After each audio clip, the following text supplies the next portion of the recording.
ماذا حدث خلال كلمتكم من الوفد السعودي؟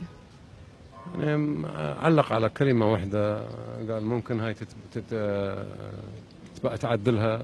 أنا ظليت مستمر بحديثي، مو أثناء الخطاب، أثناء حوار جانبي، فخرج قليلا ثم عاد. يعني لم تمام. تكن يعني كلش مهمة. فقط هذا إيه هو لا تعليق لا حضرتك؟ إيه. تمام. لا، هو الحقيقة هذا يعني ما أحب أبالغ به. يعني الرجل كلمة استفهم عنها، قال لو تعدلها، فأنا ظليت مستمر بالحديث، فهو طلع وبعدين رجع. تمام. حالة الجفاء بين السعودية وحزب الله اللبناني، هل العراق سيكون تعليق؟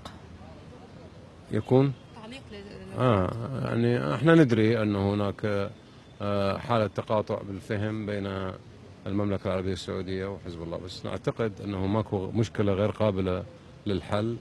وبالنسبة لنا نتمسك بعلاقتنا بالمملكة العربية السعودية كدولة جوار جغرافي، دولة مسلمة تربطنا بها علاقة الحرمين الشريفين. بنفس الوقت نحن نتمسك بحزب الله كحركة مقاومة على الأرض، صانت وحقنت الدماء في لبنان، وكبحت الاستفزازات والتجاوزات الإسرائيلية، وساهمت في استتباب الأمن. لذلك هي قدر لبناني، ولبنان راضي بها، والشعب اللبناني يتعامل معها على أنها حركة وطنية قدمت خدمة له. فنحن لا نعتقد أكو تناقض عندما نبرم علاقة مع هذا الطرف وذلك الطرف.